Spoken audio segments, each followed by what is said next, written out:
परमेश्वर ने वो जगत से ऐसा प्रेम किया कि उसने अपना इकलौता बेटा दे दिया। परमेश्वर ने जगत से ऐसा प्रेम किया कि उसने अपना इकलौता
परमेश्वराच्या प्रिय पुत्राकडे पाहूया। कारण जो कोणी त्याच्यावर विश्वास ठेवी तो कधी नाश होणार नाही। आमेन। त्याला सार्वकालिकाचं जीवन मिळेल। येस आमेन। आपण त्याच्या प्रिय पुत्राच्या चरणाजवळ बसलेलो आहोत। येस आमेन। आपण त्याच्या प्रिय पुत्राचं गौरव करत आहोत। हालेलुया। त्या प्रिय पुत्रासाठी प्रभूला धन्यवाद देत आहोत। त्या परमेश्वराला आपण उच्च करत आहोत, त्याचे उपकार मानत आहोत। कारण ते देवापासून आम्हाला सार्वकालिकाचं जीवन मिळालेलं आहे। तो देव म्हटला, जो कोणी माझ्यावर विश्वास ठेवील तो कधीही मरणार नाही। आमेन। तो मेला तरी जिवंत राहील। हालेलुया। धन्यवाद येशू, धन्यवाद। आम्ही जिवंत राहणार आहोत, आमच्याकडे आशा आहे। देवा, आम्ही जे काय आता वचन घेऊ प्रभू, वचनाद्वारे तू आम्हाला स्पर्श कर, वचनाद्वारे तू आमची भेट घे, वचनाद्वारे तू आमच्याशी बोल। पवित्र आत्मा तू आम्हाला शिकव, पवित्र आत्मा तू आमच्यामध्ये काम कार्य कर. पवित्र आत्मा तू आम्हाला चालव. पवित्र आत्मा आम्हाला तुझी गरज आहे. तू आमचा उत्तम शिक्षक आहे प्रभू. तू बोलशील तर कार्य होईल. तू बोलशील तर आमचं जीवन बदलेल. तू बोलशील तर आमच्या जीवनामध्ये ओ देवा तुझे आशीर्वाद मोकळे होईल. पवित्र आत्मा, कारण जिथं देवाचा आत्मा आहे तिथं मोकळीकता. जे ऐकत आहे, जे पाहत आहे, त्यांना प्रत्येकाला स्पर्श कर. प्रभू येशूच्या नावात प्रार्थना करतो. आमेन. Praise Lord. हालेलुया. बोलो येशू मसीह की जय. तर आपण या दिवसांमध्ये आपण काय शिकत आहोत? प्रकटीकरणामध्ये आपण पहिले क्रोधाच्या वाट्या शिकलो की क्रोधाच्या वाट्या कशा प्रकारे पृथ्वीवर टाकून देण्यात येणार आहे. पहिले आपण शेवटच्या गोष्टी घेतल्या. त्याच्यानंतर आपण गुंडाळीचे शिक्के फोडले गेले आणि एक एक गुंडाळीचा शिक्का फुटल्यानंतर या पृथ्वीवर काय काय घडणार आहे हे आपण शिकलो. आणि आज आपण शिकणार आहोत की 7 देवदूत कर्णा वाजवणार आहे. काय शिकत आहोत आपण? 7 देवदूत कर्णा वाजवणार आहे. कर्णा वाजवल्यानंतर पृथ्वीवर काय घडणार आहे ते आपण शिकणार आहोत. Praise Lord. हालेलुया. पण त्या अगोदर आम्हाला त्या गोष्टीकडे लक्ष देणं गरजेचं आहे की बायबलमध्ये दिलेलं आहे योहान शुभवर्तमान 3ऱ्या अध्यायामध्ये की जगामध्ये प्रकाश आला पण जगामध्ये लोकांनी प्रकाशापेक्षा अंधाराची आवड धरली. योहानाचं शुभवर्तमान 3रा अध्याय आपण पाहूया की जगामध्ये देवाचा तो क्रोध पृथ्वीवर का प्रकट होणार आहे.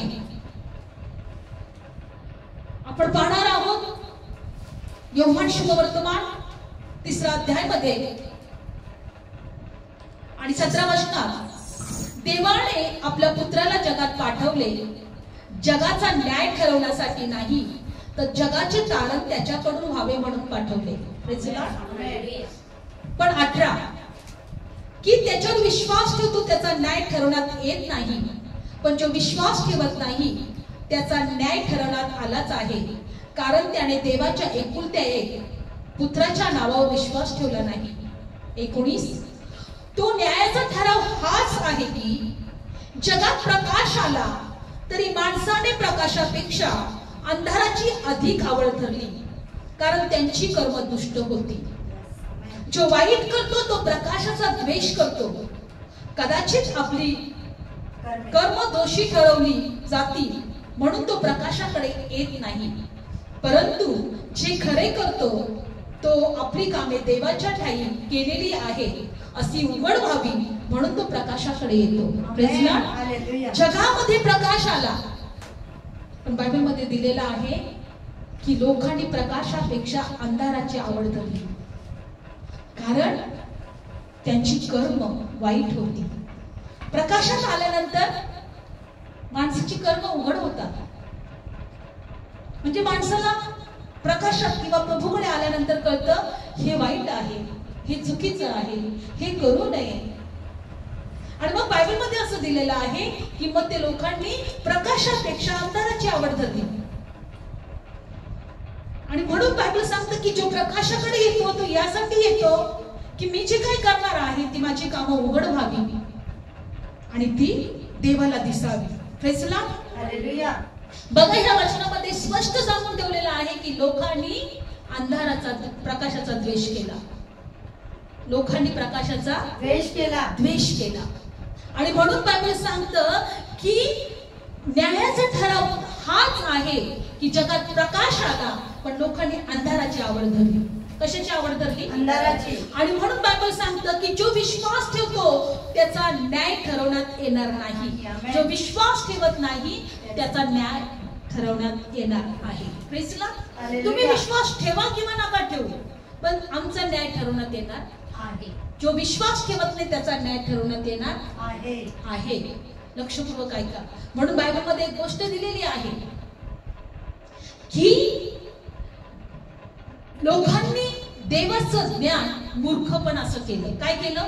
मूर्खपणाचं केलं. हा, करिंथियन पत्रामध्ये आपण या वचनातून जाणार आहोत प्रकटीमध्ये. पण लोकांची आज जी काही मनस्थिती आहे किंवा जे काही विचार आहेत आज बायबलमध्ये पूर्वी सांगून ठेवलेले आहे की लोकांनी देवाचा द्वेष केला किंवा देवाच्या प्रकाशाचा द्वेष केला. करंथीकरास पत्र पहिल्या अध्यायामध्ये बघणार आहोत.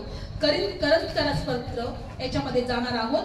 करंथीकरास पत्र ही बायबल सांगतं की देवाचं ज्ञान लोकांनी मूर्खपण असं ठरवलेलं आहे. Praise Lord. देवाचं ज्ञान कसं आहे लोकांसाठी? मूर्खपण आहे.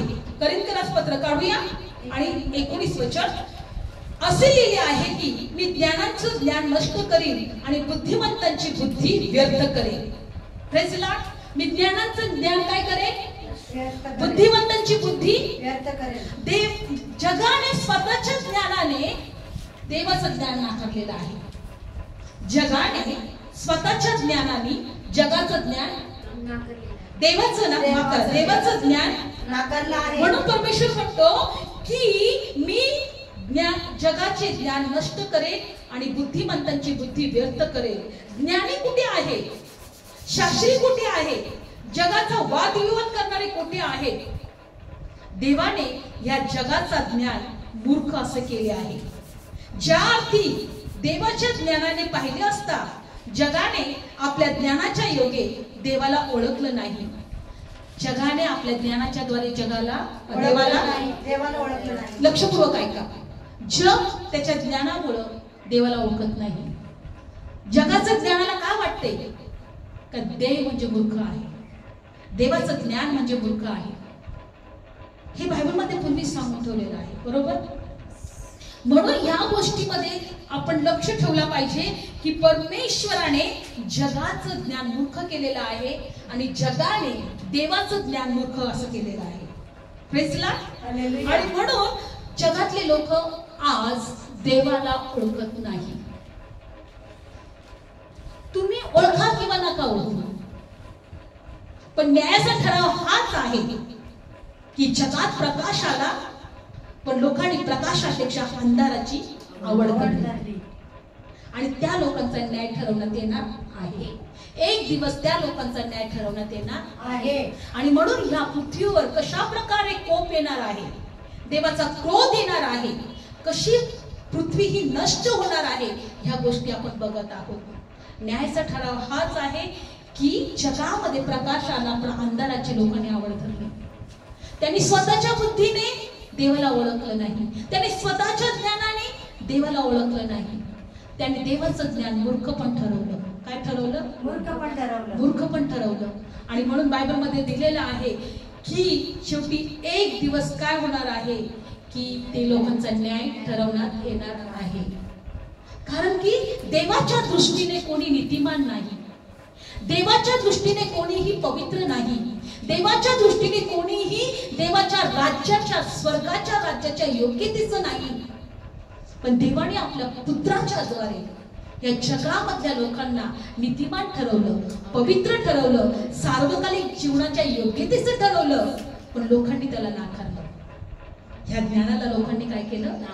आणि शेवटी एक दिवस देवाचा क्रोध या पृथ्वीवर येणार आहे आणि ह्या गोष्टी आम्हाला माहीत असणं गरजेचं आहे.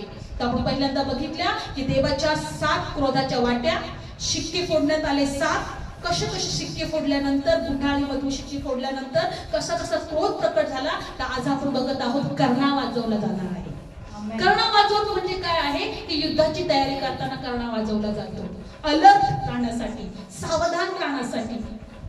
पण कर्णा वाजवत असताना पृथ्वीवर काय घडणार आहे?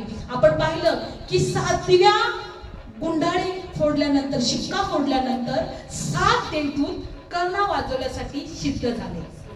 प्रकटीकरणामध्ये जाणार, प्रकटीकरणामध्ये आपण जाणार आहोत. 7व्या अध्यायामध्ये काय झालं पाहूया. आपण जास्त याच्यामध्ये खूप आहे 7व्या कर्णापर्यंत, त्याच्यामुळे होईल तेवढा आपण अर्ध घेऊया आणि अर्ध पुढच्या वेळेस घेऊया. कारण याच्यामध्ये दृष्टांत खूप आहेत, दर्शन खूप आहेत योहानाला झालेले या 7 कर्णामध्ये कर्णा वाजवत असताना. त्याच्यामुळे आपल्याला जेवढं शिकता येईल तेवढं आपण शिकूया. आणि बायबल सांगतं की प्रकटीकरणामध्ये 7व्या अध्यायामध्ये ज्या वेळेस 7वा शिक्का फोडण्यात आला त्यावेळेस 7 देवदूत कर्णा वाजवण्यासाठी सिद्ध झाले. आणि हे कुठे दिलेलं आहे? प्रकटीकरण 7वा अध्याय आणि 6व्या वचनामध्ये. प्रकटीकरण वाचा सिस्टर पटापट. 7वा अध्याय 6व्या वचनामध्ये आशेर वंशातील 12,000वर, नफ्ताली वंशातील 12,000. प्रकटीकरण 7वा अध्याय 6वं वचन. कर्ण वाजवण्यासाठी 7 देवदूत सिद्ध झाले. प्रकटीकरण 7वा अध्याय 6व्या वचनात. 8वा अध्याय आणि 8वा अध्याय आणि 6व्या वचनात. 8वा अध्याय आणि 6व्या वचनात. आणि ज्या 7 देवदूतांपाशी करणे होते ते वाजवण्यासाठी सिद्ध झाले. आणि पहिल्या देवदूताने कर्ण वाजवला तेव्हा रक्त मिसळलेल्या गारा आणि अग्नीही आली आणि पृथ्वीवर टाकली गेली. तेव्हा पृथ्वीचा 3रा भाग जळून गेला आणि झाडांचा 3रा हिस्सा जळून गेला आणि सर्व हिरवे गवत जळून गेले. Praise Lord. जसा पहिल्या देवदूताने कर्ण वाजवला तेव्हा रक्त मिसळलेल्या गारा आणि अग्नी पृथ्वीवर टाकण्यात आली. रक्त मिसळलेल्या गारा माहिती सगळ्यांना. पाऊस पडल्यानंतर आपण गारा पाहतो. मोठे मोठे काही कचरा असे असतात की डोकं सुटतं. पण त्या गारा पाण्याच्या नव्हत्या, त्या रक्ताच्या होत्या. कारण रक्ताचा सूड उगवण्यात येणार आहे. पृथ्वीवर जे रक्त पाडण्यात आलेलं आहे त्याचं सूड उगवण्यात येणार. आणि रक्ताच्या गारा पडल्या पृथ्वीवर आणि अग्नी आणि रक्ताच्या गारा पृथ्वीवर टाकण्यात आल्या आणि मग पृथ्वीचा 3रा भाग जळून गेला, झाडांचा 3रा भाग जळून गेला, सर्व हिरवे गवत जळून गेले. इथे फक्त पृथ्वीचा 3रा भागावरच देवाचा कोप प्रकट होणार आहे. 3ऱ्या भागावर. लक्षपूर्वक आहे. काही भागावर, सगळीकडेच नाही. काही ठिकाणी पाऊस पडतो तर काही ठिकाणी पूर येतो तर काही ठिकाणी येत नाही. पंजाबमध्ये एवढा पूर आला, आपल्याकडे आला का? नाही. हो की नाही? अशा काही ठिकाणी होणार, काही ठिकाणी नाही होणार. का? असे हे आपण जर 3 करणे तुम्ही जर पाहिले वाजवताना देवदूतांनी, तर 3रा भाग घेतलेला आहे देवाने पहिल्यांदा. हे सगळ्या गोष्टी यासाठी झाल्या की ज्या वेळेस बघा इस्रायल लोक मिस्र देशामध्ये असताना 10 पिढ्या फारोवर आल्या. किती पिढ्या आल्या? 10. आणि या 10 पिढ्या झाल्यानंतर इस्रायल लोकांना त्या मिस्र देशातून बाहेर काढलं आणि परमेश्वराने कनान राष्ट्रामध्ये दूधमध वाहण्याच्या देशामध्ये वचनदत्त भूमीमध्ये घेऊन गेले. तसं ह्या पृथ्वीवर सुद्धा काही पिढा होणार आहे आणि परमेश्वर आपल्या लोकांना स्वर्गाच्या राज्यात घेऊन जाणार. Amen, amen. Praise Lord. Hallelujah. आणि म्हणून बायबल सांगत आहे की ह्या पिढा ज्या आहेत, पहिली पिढा कोणती होती? रक्त भरलेल्या गारा आणि अग्नी. आणि हिरवळ जळून गेली. अजून काय सगळं जे काय होतं ते जळून गेलं. आणि बायबल सांगतं की 2रं कर्ण वाजवल्यानंतर काय पडलं बघूया आपण. 8वा अध्याय. मग 2ऱ्या देवदूताने कर्ण वाजवला तेव्हा अग्नीने पेटलेल्या मोठ्या डोंगरासारखे काहीतरी समुद्रात टाकले गेले आणि समुद्राच्या 3ऱ्या भागात रक्त झाले. तेव्हा समुद्रातील उत्पन्न केलेले प्राणी म्हणजे जे जिवंत जीव होते त्यांचा 3रा हिस्सा मेला आणि तारवांचा 3रा हिस्सा झाला.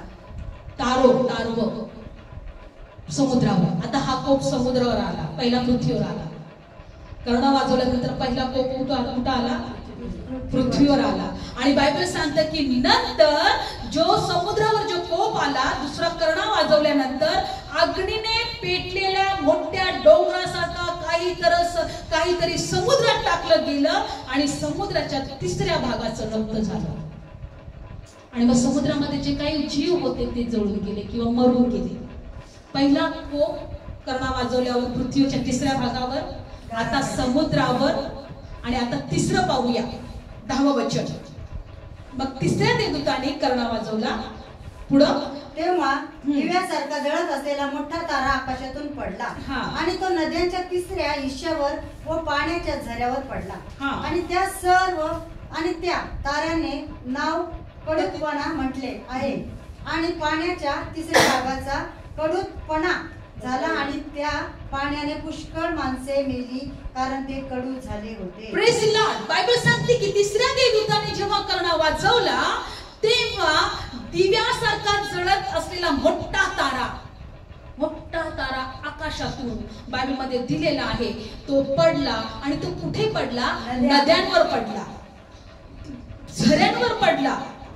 आणि बायबल मध्ये दिलेलं आहे की नद्यांचं आणि झऱ्याचं पाणी कडू झालं. काय झालं? कडू झालं. एवढा मोठा तारा कुठं पडला? पाण्यावर आणि झऱ्यावर, नदीवर. नदीचं पाणी सर्व प्यायला घेतात, वापरण्यासाठी सगळ्यांना गरजेचं आहे. झऱ्याचं पाणी पण बायबलमध्ये दिले ते पाणी काय झालं, कडू. कारण त्या ताऱ्याचं नाव होतं कडूदवना. ताऱ्याचं नाव काय होतं, कडूदवना. आणि बायबल सांगतं की पुष्कळ माणसे मेली कारण ते पाणी कडू झाले होते. म्हणजे त्या कडू मध्ये विष होतं. त्या पाण्यामध्ये काय होतं, विष. मेले म्हणजे त्या पाण्यामध्ये काय होतं, विष. तसं बायबल सांगते की तिसरा कणाप जेव्हा तो पडला तेव्हा काही लोकांनी ते पाणी, पण तिसरा भाग, हा इथं फक्त देव पहिल्यांदा तिसरा भागावरच या गोष्टी करत आहे. कारण की काही लोकांनी पश्चाताप करावा, काही लोकांनी देवाचं भय धरावं. जे राहिले त्यांनी देवाचं भय धरावं, देवाच्या मार्गावर यावं. कारण देव संपूर्ण पृथ्वीचा एकदाच नाश करत नाही. काही ठिकाणी युद्ध असतं, काही ठिकाणी पूर येतं, काही ठिकाणी भूकंप होतं. का होतं की जे जिवंत आहे त्यांनी, अरे देवाचं असं झालं, आपलं पण कधी होईल, आपण देवाच्या उपस्थितीत राहावं, आपण देवाचं भय धरावं, आपण देवाबरोबर चालावं. म्हणजे तिसऱ्या भागावर देवाने काय केलेलं आहे, हा क्रोध प्रकट केलेला आहे. Praise Lord. आता चौथा करणा आणि 12 वचन. मग चौथ्या देवदूताने करणा वाजवला. तेव्हा सूर्याचा तिसरा भाग आणि चंद्राचा तिसरा भाग आणि ताऱ्याचा तिसरा हिस्सा मारला गेला, असा की त्यांचा तिसरा भाग अंधारमय झाला आणि दिवसाचा त्याप्रमाणे रात्रीचाही तिसरा भाग प्रकाशित झाला नाही. चौथ्या देवदूताने जेव्हा करणा वाजवला तेव्हा सूर्याचा, चंद्राचा आणि ताऱ्याचा तिसरा भाग काय झाला, तिसरा भाग हे काय झालंय, अंधकारमय झाला.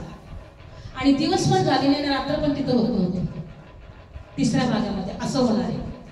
आता हा कोप बघा, पहिलं पृथ्वीवर, समुद्रावर, झऱ्यांवर, आणि चौथा कोप जो आहे सूर्य, चंद्र आणि ताऱ्यांवर.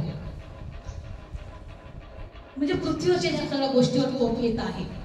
Praise Lord. आणि बायबलमध्ये दिलेलं आहे की मग त्यानंतर काही ठिकाणामध्ये काय होणार नाही, सकाळ पण होणार नाही आणि दिवस पण होणार, रात्र पण होणार नाही.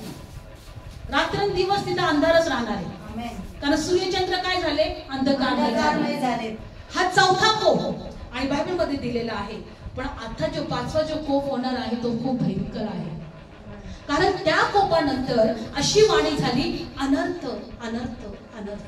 बघा पुढच्या वचनात दिलेला आहे 13 वचनात. आणि मी पाहिलं तेव्हा एक गरुड आकाशाच्या मध्यभागी उडत होता, आणि मी त्याला मोठ्याने असे म्हणताना ऐकले की जे 3 देवदूत करणा वाजवणार आहेत त्यांच्या करण्याच्या होणाऱ्या शब्दावरून पृथ्वीवर राहणाऱ्यांवर अनर्थ अनर्थ अनर्थ येणार. बायबलमध्ये दिलंय की त्यानंतर त्यांनी पाहिलं का एक आकाशातून गरुड मध्यभागी उडत होता.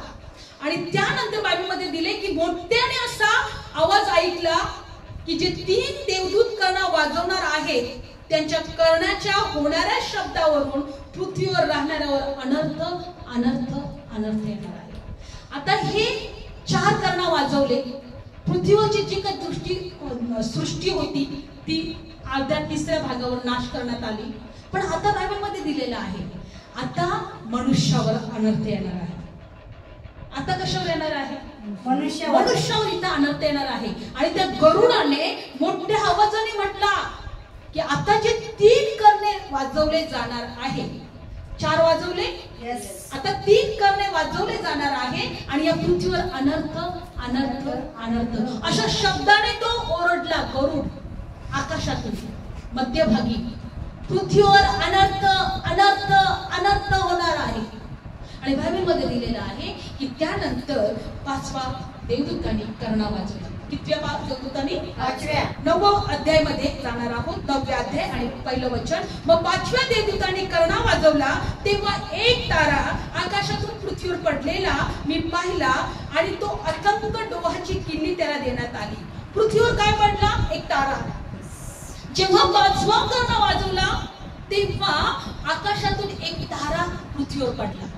तो एक देवदूत होता. काय होता, देवदूत होता. आणि बायबलमध्ये दिलेला आहे अथंग डोहाची किल्ली त्याला देण्यात आली होती. एक अथंग डोह होता. काय होता, अथंग डोह. त्याला लॉक लावलेलं होतं. त्या डोहाची किल्ली त्या ताऱ्याला देण्यात आली. किंवा तो एक देवदूत होता. तारा म्हणजे एक देवदूत. त्या देवदूताला देण्यात आली. आणि त्याला काय सांगितलं, दुसरं वचन. आणि त्याने अथंग डोह उघडला तेव्हा मोठ्या भट्टीच्या धुरासारखा धूर डोहातून निघून वर चढला आणि डोहाच्या धुराने सूर्य आणि अंतराळ अंधकारमय झाली आणि त्या धुरातून टोळ निघून पृथ्वीवर आले. काय आले? टोळ.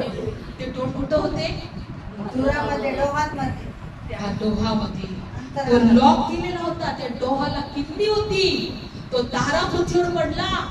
अथांग डोह, मोठं काहीतरी असं एक ठिकाण, गुफा. आणि बायबल मध्ये दिले की तो त्याने उघडला आणि उघडला त्याच्यातून असा धूर निघाला की बायबल मध्ये दिले की सूर्य आणि अंतराळ अंधकारमय झाली त्याच्या धुराने. आणि त्यानंतर त्या धुरातून टोळ निघून पृथ्वीवर आले आणि त्या पृथ्वीवरील त्यांना विश्वासची शक्ती आहे. आणि त्यांना अशी शक्ती दिली होती. कशी शक्ती दिली होती? विश्वास. आणि जशी पृथ्वीवर विश्वासची शक्ती आहे तशी त्यांना शक्ती दिली होती. आणि त्यांना असे सांगितले होते की पृथ्वीच्या गवताला, कोणत्याही हिरवळीला, कोणत्याही झाडाला उपद्रव करू नका. तर ज्या माणसांच्या कपाळावर देवाचा शिक्का आहे त्यांनाही उपद्रव करू नका. पण ज्याने त्यांना असे सोपून दिले होते की त्यांनी त्यांना जीवे मारू नये आणि 5 महिने त्यांना पिडावे.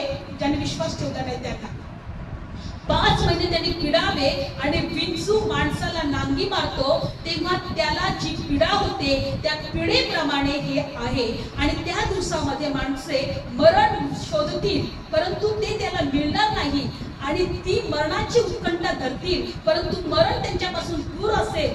आणि टोळांचे आकार लढाईसाठी तयार केलेल्या घोड्यासारखे होते. टोळाचा आकार कसा होता? लढाईसाठी घोड्यांसारखे होते, तयार केलेले. आणि त्यांच्या डोक्यावर जणू काही सोन्याचा मुकुट होता. आणि त्यांचे तोंडवळे माणसाच्या तोंडवळासारखे होते. आणि त्यांचे केस स्त्रियांच्या केसासारखे होते. त्यांचे दात सिंहाच्या दातासारखे होते. आणि त्यांना उरशराणा होती, ती लोखंडी उरशराणासारखी होती. आणि त्यांच्या पंखांचा आवाज लढाईस धावणाऱ्या पुष्कळ घोड्यांच्या रथांच्या आवाजासारखा होता. आणि त्यांना विंचवासारखी शेपटे आणि नांग्या आहेत. आणि आपल्या शेपटाने माणसांना 5 महिने उपद्रव करावा असा अधिकार त्यांना दिला.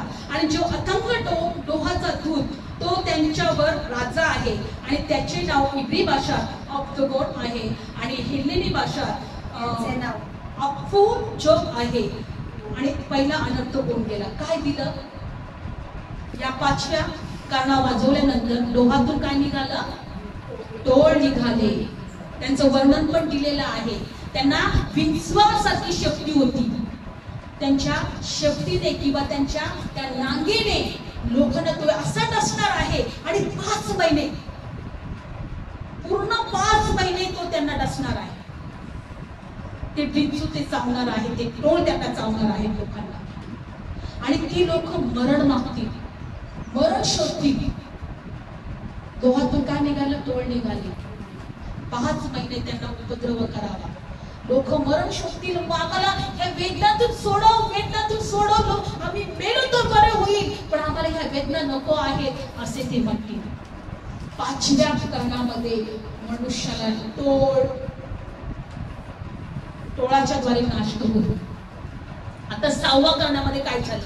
आणि बायबल सांगतं 13 वचन. मग 6व्या देवदूताने कर्णा वाजवला तेव्हा देवासमोरच्या सोन्याच्या वेदीच्या 4 शिंगामधून आलेली एक वाणी मी ऐकली. प्रेसला देवाच्या समोर सोन्याच्या वेदी जवळून 4 शिंगा होत्या. सोन्याच्या वेदीवर काय होत्या? 4 शिंगा. आणि त्या सिंगातून वाणी आली. काय वाणी आली? ज्या 6व्या देवदूताजवळ कर्णा होता त्याला ती म्हणाली, मोठ्या फरात नदी जवळ बांधून ठेवलेले जे 4 दूत आहेत त्यांना मोकळे सोड. प्रेसला आता जेव्हा 6वा कर्णा वाजवला देवाच्या समोर सोन्याची वेदी होती. वेदीला 4 शिंग होते. त्या 4 शिंगामधून वाणी आली की जे 4 देवदूत फरात नदी जवळ बांधून ठेवले आता त्या 4 देवदूतांना मोकळे काय कर? सोडून सोड. कारण पुढचं वचन आणि पुढं बघा. आणि मग काय झालं? 15 वचन. तेव्हा तो नेमलेला तारा, दिवस आणि महिना, वर्ष हे 4 देवदूत माणसाचा 3रा हिस्सा जीवे मारायला तयार केलेले होते ते सोडण्यात आले. यांना तिसरा हिस्सा देवदूतांना का अधिकार दिला होता का आता पृथ्वीवरचे तिसरा हिस्सा जे लोक आहेत त्यांना मारून टाका. लक्षपूर्वक आहे, कर्णा वाजवल्यानंतर काय होणार आहे. आता ह्या 4 देवदूतांना बांधून ठेवण्यात आले, त्यांना सोडले, जा आता पृथ्वीवरचा तिसरा हिस्सातल्या लोकांना मारून टाका. काय करून टाका आता? मारून टाका. आणि पुढे काय झालं? 16 वचन. आणि सौराच्या सैन्यांची संख्या 20 कोटी होती आणि त्यांची संख्या मी ऐकली आणि त्याप्रमाणे मी दृष्टांतामध्ये घोडे आणि त्यावरील बसलेले पाहिले. अग्नी, काय पाहिली त्यांनी? अग्नी व नीळ व गंधक यासारखी पुरस्राने होती. घोड्यांची डोकी सिंहाच्या डोक्यासारखी होती आणि त्यांच्या तोंडातून अग्नी, धूर आणि गंधक निघतात. कशा प्रकारे मारणार आहे ते? अग्नी, गंधक आणि अजून काय काय? धूर. आणि बायबल सांगतं 18, आणि त्यांच्या तोंडातून निघणारे अग्नी, धूर, गंधक या 3 पिढांनी माणसांचा तिसरा हिस्सा जीवा मारला गेला. कारण त्यांची शक्ती त्यांच्या तोंडात आणि त्यांच्या शब्दात आहे. कारण त्यांची शक्ती सापासारखी आहे. त्यांना डोकी आहेत आणि ते उपद्रव करतात. तेव्हा जी या पिढ्यांनी मारली गेली नव्हती त्या उरलेल्या माणसांनी आपल्या हातांच्या कामाविषयी पश्चाताप केला नाही आणि ज्यांना पाहण्याची, ऐकण्याची, चालण्याची शक्ती नाही अशा सोन्याच्या आणि रुपयाच्या, तांब्याच्या, धोंड्याच्या आकाराची, लाकडाची मूर्ती यांना भजू नये अशा प्रकारे त्यांनी पश्चाताप केला नाही. आणि त्यांनी आपण केलेल्या कशाविषयी, कुणाविषयी, चेटकांविषयी, जारकर्म्यांविषयी, आपल्या चोऱ्यांविषयी पश्चाताप केला नाही. फरात नदीजवळ 4 देवदूत बांधलेले होते, त्यांना मोकळे करण्यात आले. त्यांना धूर, गंधक आणि अग्नी त्यांच्या तोंडातून निघत होते आणि ते माणसाला उपद्रव करत होते. काही लोक मेले त्यांनी, पण जे लोकांनी हे सगळं ऐकलं तरीही त्यांनी पश्चाताप केला. त्यांनी आपल्या कामाविषयी पश्चाताप केला नाही. चेटकांविषयी, जारकर्मांविषयी, खुनांविषयी, त्यांनी चोऱ्यांविषयी पश्चाताप केला नाही. जे काही ते लाकडाचे आणि अजून कशाचे जे काही मूर्त्या बनवतात त्याच्याविषयी त्यांनी पश्चाताप, आपल्या कर्माविषयी त्यांनी पश्चाताप केला. काही लोकांना देवाने ठेवले तर फक्त पश्चाताप त्यांनी करावा आणि देवाला शरण घ्यावं. कोणाला जीवन मिळत आहे, कोणाला मरण मिळत आहे, कारण त्याच्या मरणाच्या द्वारे समोरचा व्यक्ती सुधारावा. पण बायबल सांगतं का इतर कितीही पश्चाताप, 6वा कर्णा वाजवला तरी पश्चाताप झाला नाही. आता 7वा वाजवण्यात येणार. आता कितवा? 7वा आहे का? हा 6वा होता ना. पण ह्या 7वा कर्णा वाजवायच्या अगोदर बायबल मध्ये दिलेला आहे की ह्या 6व्या कर्ण्यामध्ये ह्या योहानाला एक देवदूत एक छोटी गुंडाळी एक पुस्तक खायला देतो. काय देतो? पुस्तक गिळायला देतो. काय देतो? गिळायला पुस्तक देतो. कारण की त्याला काहीतरी या पृथ्वीमध्ये बोलायचं आहे. या योहानाला पृथ्वीवर काहीतरी स्वतःला बोलायचं आहे. म्हणून आता बघा 7वा कर्ण अजून इथं वाजला नाही, पण ह्या 6व्या कर्णामध्ये असताना ह्या योहानाला एक देवदूत भेटतो. 10व्या अध्यायामध्ये 1ला वचन. मग मी दुसरा पराक्रमी देवदूत आकाशातून उतरताना पाहिला, जो ढग पांघरलेला होता. हा ढग काय पांघरलेला होता? ढग पांघरलेला. आणि त्याच्या डोक्यावर मेघधनुष्य होते आणि त्याचे तोंड सूर्यासारखे होते आणि त्याचे काय पाय अग्नीच्या खांबासारखे होते. बघा एक देवदूत त्याला दिसला. कुणाला? योहानाला. तो आकाशातून उतरताना दिसला. तो सूर्य पांघरलेला होता. त्याच्या डोक्यावर मेघधनुष्य होते, तोंड सूर्यासारखे होते, पाय अग्नीच्या खांबासारखे होते आणि त्याच्या हातात उघडलेले एक लहानसे पुस्तक होते. बघा एक तो दर्शन पाहतो एका देवदूताचं. या 6व्या पिढ्या त्यांनी पाहिल्या योहानाने. आता इथे त्याला एक दर्शन होत आहे. तर स्वर्गातून एक देवदूत आलेला आहे, ढग पांघरलेला, आणि तो कशा प्रकारचा आहे, पण त्याच्या हातामध्ये एक पुस्तक आहे. तो योहान या सगळ्या गोष्टी पाहतोय. त्याच्या हातात काय आहे? एक पुस्तक आहे. आणि बायबल मध्ये दिले की त्याने आपला उजवा पाय समुद्रावर आणि डावा पाय भूमीवर ठेवला. लक्षपूर्वक ऐका. आणि मग सिंह गरजतो त्याप्रमाणे तो मोठ्याने ओरडला आणि तो ओरडला तेव्हा 7 गडगडांनी आपापले शब्द उच्चारले. त्याच्या हातात एक गुंडाळी होती. त्याचा एक पाय समुद्रावर, एक पाय धरतीवर. आणि जेव्हा तो आवाज देतो विजांचा गडगडाट झाला आणि त्या गडगडाट मध्ये शब्द काय होते? शब्द होते. शब्द होते. आणि बायबलमध्ये दिलेलं आहे की ते 7 गडगडांनी 4थं वचन आपापले शब्द उच्चारले तेव्हा मी ते लिहिणार होतो. इतक्यात आकाशातून वाणी ऐकली. ती म्हणाली की 7 गडगडाने ज्या शब्द उच्चारले आहे तो शिक्का मारून बंद ठेव, ते लिहू नको. तो देवदूत प्रकट झाल्यानंतर विजांचा गडगडाट झाला. 7 शब्द ऐकण्यात आले. ते शब्द योहानाने ऐकले आणि तो शब्द तो लिहून ठेवणार होता. परत स्वर्गातून अशी वाणी झाली की हे शब्द तू लिहू नको, पण तू काय कर, फक्त शिक्का मारून बंद कर. शिक्का मारून बंद कर. पण पुढे काय झालं बघा, 5 वचन. मग समुद्रावर आणि भूमीवर राहिला जे देवदूत पाहिला त्याने आपला उजवा हात आकाशाकडे उंचवला आणि जो सदा सर्व काळ जिवंत आहे, ज्याने आकाश आणि त्यातले वस्तू आणि भूमी त्याच्या वस्तू, समुद्र त्यातल्या सर्व वस्तू अस्तित्वात आणल्या,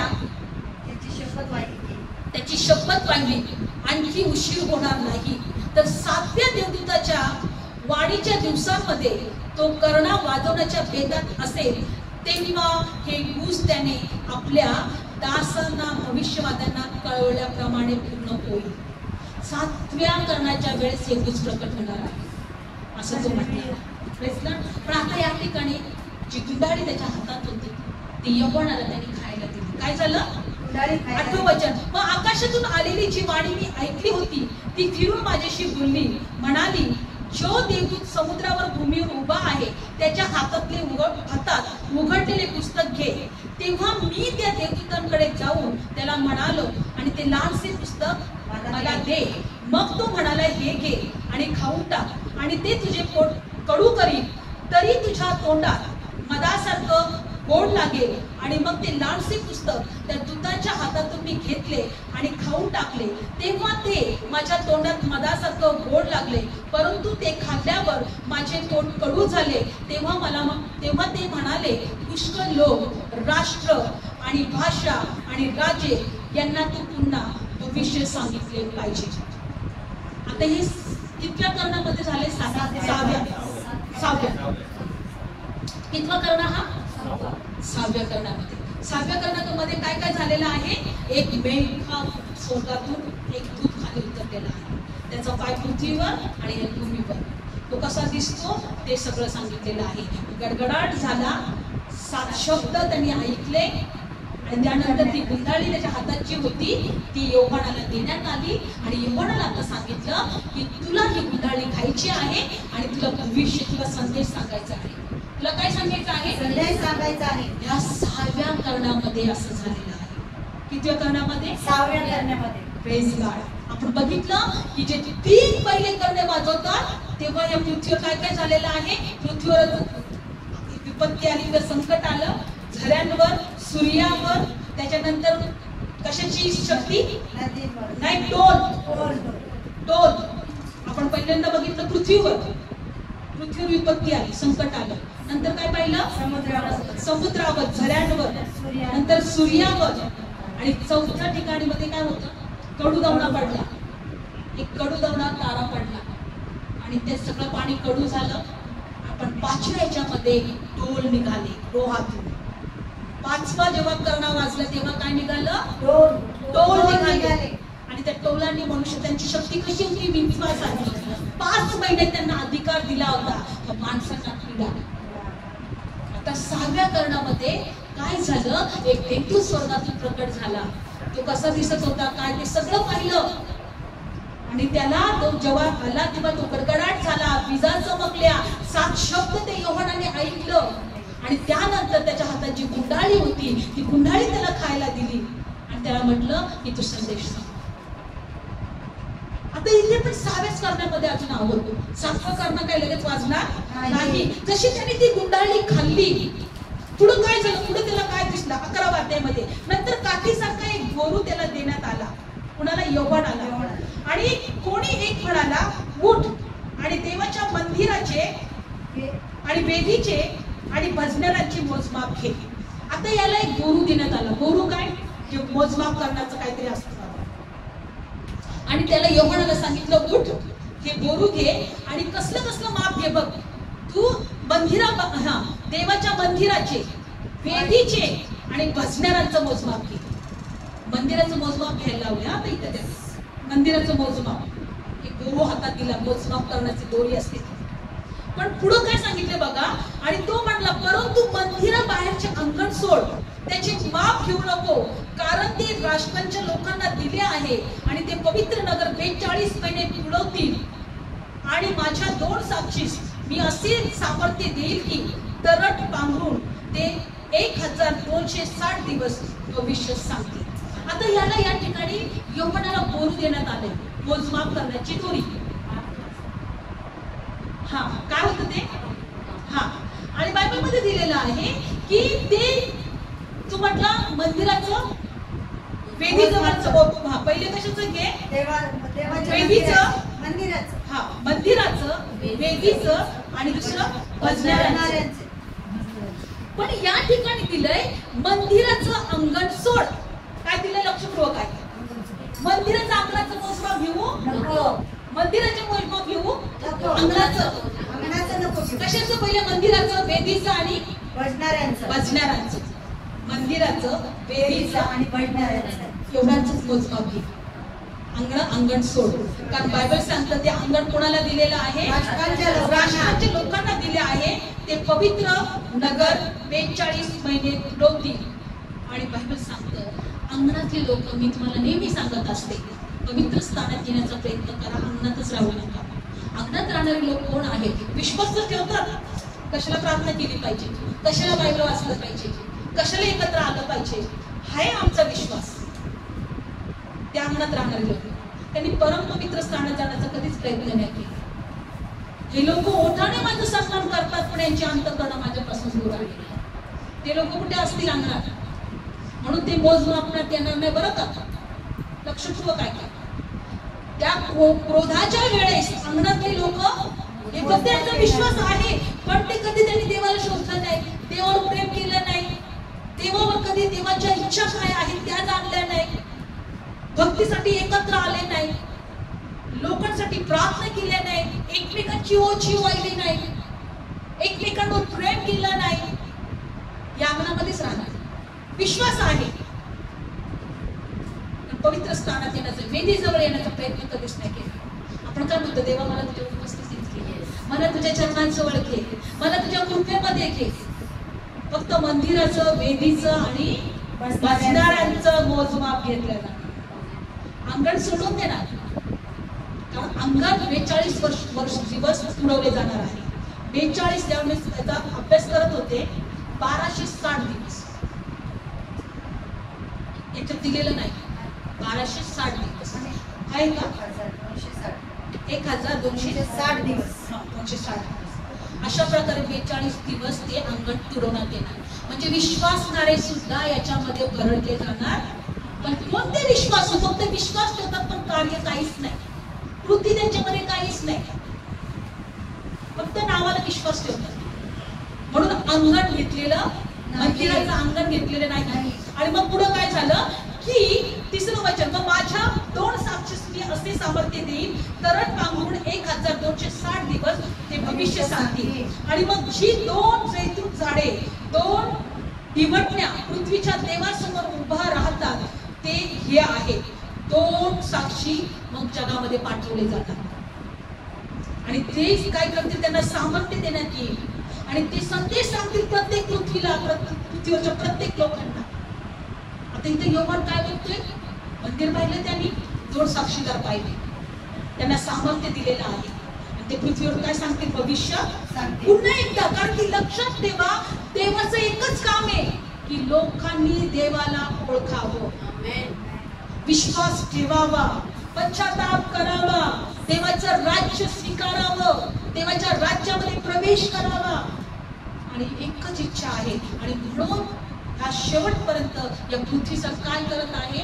देव आपला क्रोध प्रकट करत आहे. आता स्वतः देव त्यांनी 2 साक्षीदार पाठवले. होऊ शकतं तो मोशे असेल किंवा एलिया असेल. तर मोशे आणि एलियाला मरण नव्हतं.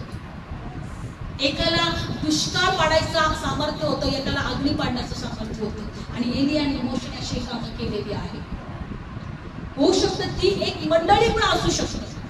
आणि बायबल सांगतं की यांना संदेश सांगण्याचा अधिकार दिलेला आहे. आता पुन्हा या पृथ्वीला संदेश सांगा. आणि बायबल सांगतं बघा मोजमाप घेऊन ठेवलेला आहे. आता हे देवदूत संदेश सांगत आहे. आणि पुढे काय झालं? आणि मग 5वं, आणि कोणी त्यांना उपद्रव करू पाहतो त्यांच्या मुखातून अग्नी निघून त्यांच्या वैरांना तो खाऊन टाकतो. आणि कोणी त्यांना उपद्रव करायला इच्छितो तो त्याप्रमाणे जीवे मारला जावा अशी अगत्य आहे. आणि त्यांच्या भविष्य सांगण्याच्या दिवसामध्ये पाऊस पडू नये म्हणून आकाश बंद करण्याचा त्यांना अधिकार आहे. आणि त्यांना जलांवर अधिकार आहे. आणि म्हणून ते पालटून त्यांचं रक्त करावे आणि त्यांची इच्छा असेल तितक्यांदा पृथ्वीला पिडावे असा त्यांना अधिकार त्यांना आहे. 7वं, आणि त्यांनी आपले साक्षी देणे समाप्त केल्यावर जे शॉपर अथंग डोहातून वर चढून येते ते त्यांच्याशी लढाई करील, त्यांना जिंकील, त्यांना जिवे मारील. आणि जे मोठे नगर आत्मिक अर्थाने सदम आणि मिसर म्हटलेले आहे, जिथे प्रभू वधस्तंभी गेला त्याच्या रस्त्यावर त्यांची प्रेते पडतील. आणि लोक, वंश, भाषा, राष्ट्र त्यांच्या पुष्कळ जण 3.5 दिवस त्यांची प्रेते पाहतील. आणि ते त्यांची प्रेते कबरेत ठेवू देणार नाही. त्यांच्यावरून पृथ्वीवरील राहणारे आनंद करतील, एकमेकांस ते भेटी पाठवतील, कारण त्या 2 भविष्यवाद्यांनी पृथ्वीवरील राहणाऱ्यास पीडा दिली होती.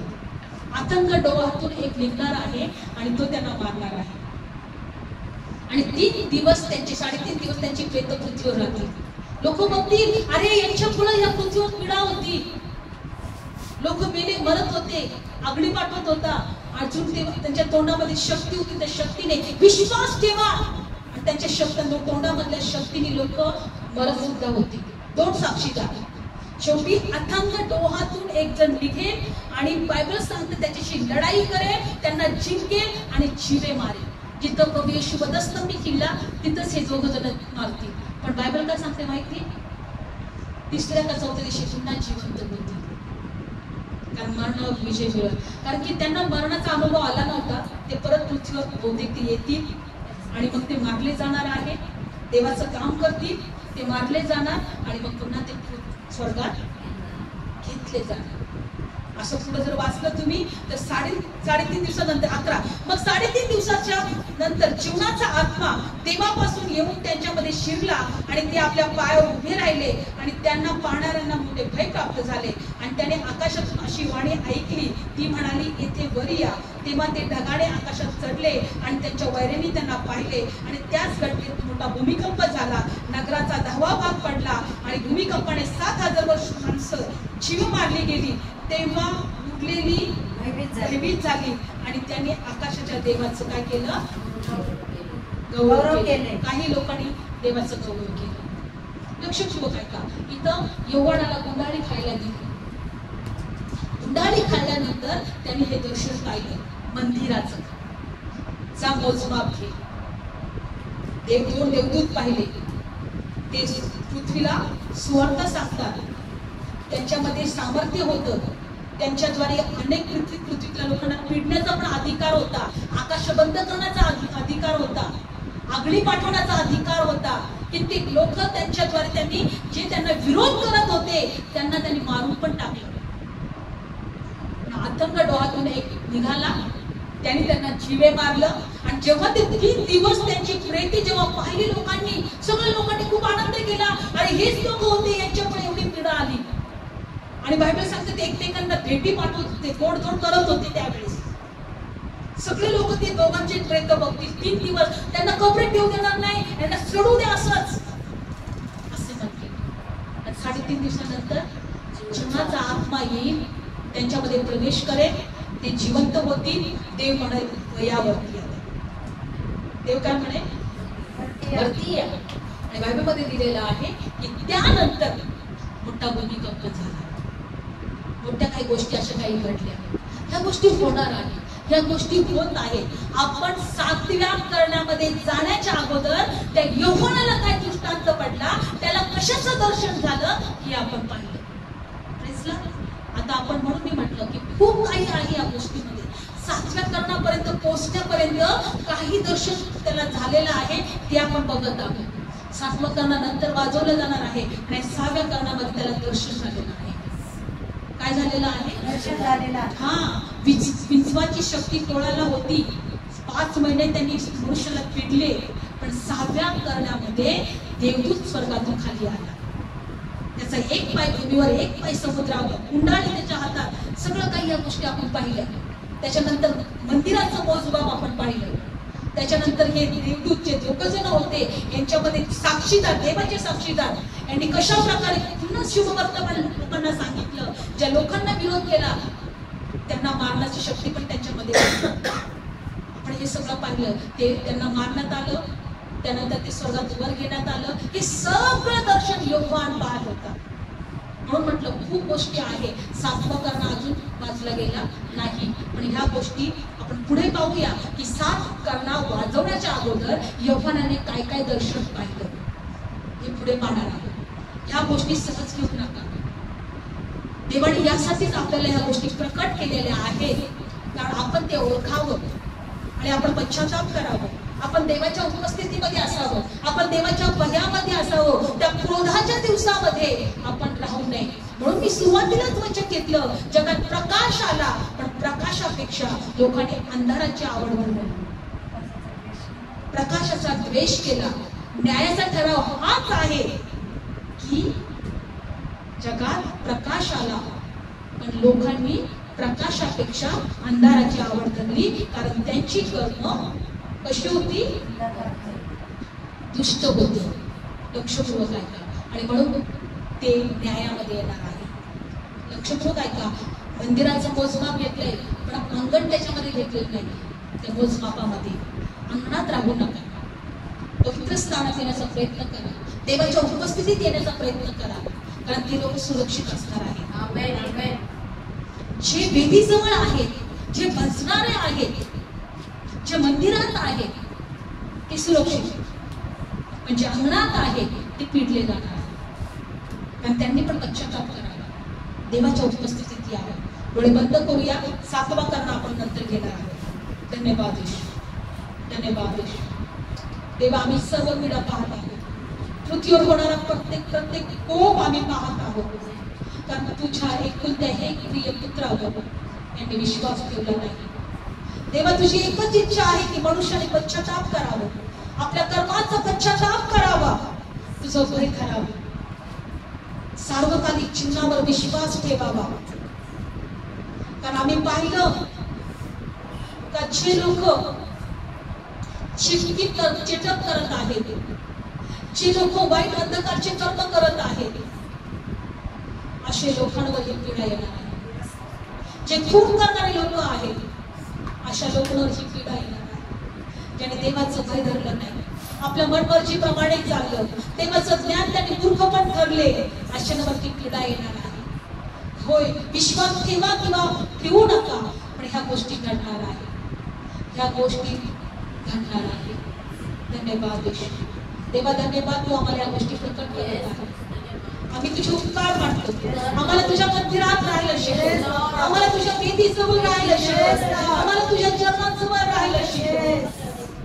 आम्हाला तू येईपर्यंत तुझ्याकडे आमची दृष्टी लावायला शिकव. धन्यवाद येशू, धन्यवाद येशू, धन्यवाद येशू, धन्यवाद प्रभु. Thank you Jesus, thank you Jesus. Yeshu राजा तेरे महल में रात दिन में बैठा रहूं. यीशु राजा तेरे महल में रात दिन में बैठा रहूं. स्तुति में मगन हो जाऊं, सब कुछ भूल जाऊं. स्तुति में मगन हो जाऊं, सब कुछ भूल जाऊं. पवित्र बनाता यहोवा रब्बा, आराधना हो तेरी. पवित्र बनाता यहोवा रब्बा, आराधना हो तेरी. बचाने वाले, छुड़ाने वाले, आराधना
बैठा रहूं, स्तुति में मगन हो जाऊं, सब कुछ भूल जाऊं, स्तुति में मगन हो जाऊं, सब कुछ भूल जाऊं. सगळ्या गोष्टी विसरायला तुझ्याकडे चित्त लावावं, और माझ्या तुझ्यामध्ये मग्न व्हावं. येस प्रभू, अशी कृपा तू आम्हाला येस लाव. आमेन. आम्हाला तू सहाय्य कर. Yes Lord. तुझ्या पवित्र आत्म्याने भर. भर माझ्या देवा. पवित्र आत्म्याने भर. Yes Lord. पवित्र आत्मा आमच्यामध्ये कार्य करू. येस. धन्यवाद येशू. धन्यवाद. धन्यवाद येशू. देवा जे ऐकत आहे त्यांना स्पर्श कर. येस. जे ऐकत आहे त्यांना पश्चातापी अंतःकरण कर. Yes Lord. प्रभू आम्हाला क्षमा कर प्रभू. देवा आम्हाला प्रत्येक वाईट गोष्टींबद्दल क्षमा कर. देवा आम्हाला तुझ्या उपस्थितीमध्ये घे प्रभू. तुझ्या रक्ताने आम्हाला शुद्ध कर प्रभू. आणि आमच्याद्वारे तुझं गौरव होऊ दे. आमच्याद्वारे तुझं गौरव होऊ दे. प्रभू येशूच्या नावात प्रत्येक व्यक्ती आशीर्वादित होऊ दे. येशूच्याच नावात मी प्रार्थना करतो. आमेन. बोले येशू मसीह.